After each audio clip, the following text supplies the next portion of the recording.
Here comes Rex Cottontail.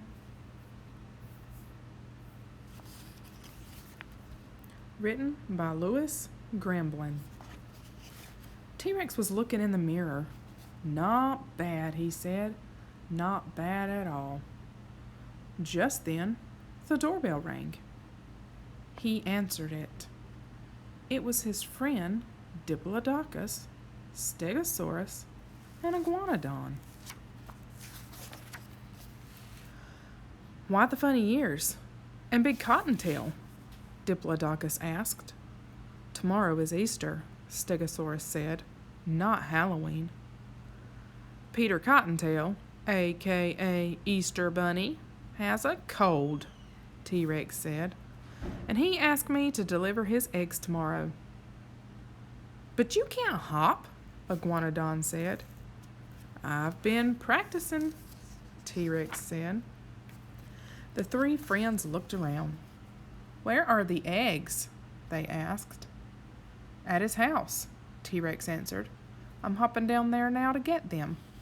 Diplodocus, Stegosaurus, and Iguanodon watched as T-Rex wobbled and hopped out the door.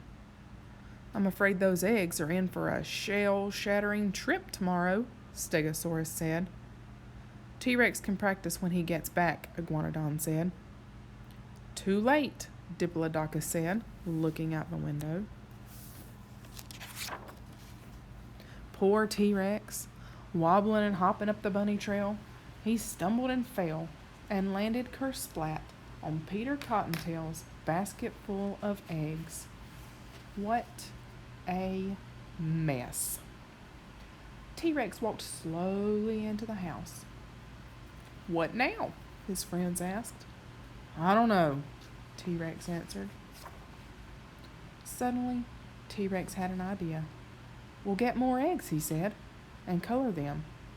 Then I'll have some to deliver on Easter morning. Where will we get more eggs? Stegosaurus asked. Hen gave all of hers to Peter Cottontail. There must be more out there somewhere, T-Rex said. Diplodocus grabbed the empty basket. Stay here and practice, he said. We'll get the eggs. By the end of the afternoon, T-Rex had gotten the wobble out of his hop, and his friends had gotten more eggs. T-Rex was pleased. Where did you get them? He asked. From duck and goose and turkey, Stegosaurus said, and one from Screech Owl. We better start coloring them now, Iguanodon said, or we won't be done until dawn. Late that night, all the eggs were colored. T-Rex and his friends were asleep and snoring. Unfortunately, when the sun came up, T-Rex and his friends were still sleeping, but the children weren't. They were at their windows, awake and waiting. Shouts of, "Where are you, Easter Bunny?" could be heard. T-Rex heard them.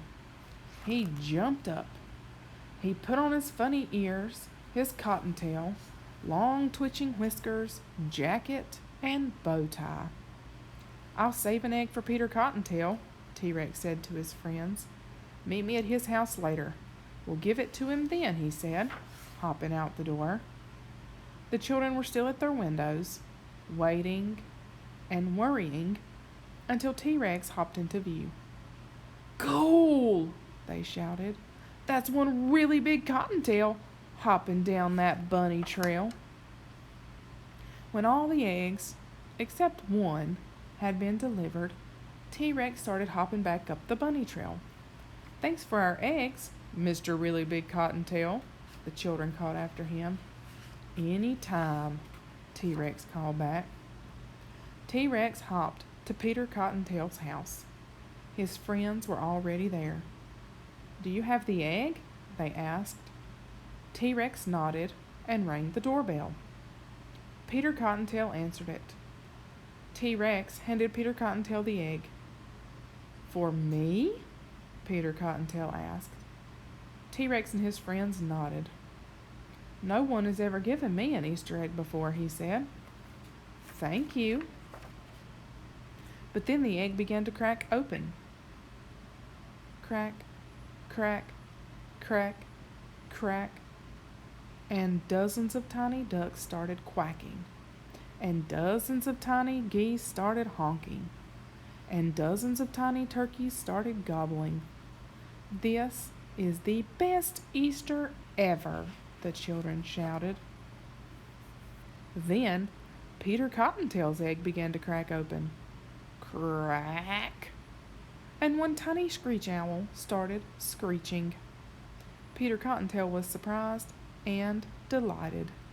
This was the noisiest Easter ever, he said. The noisiest and the best. I shall never forget it. Nor shall we, said T-Rex and his friends. Happy Easter, everybody!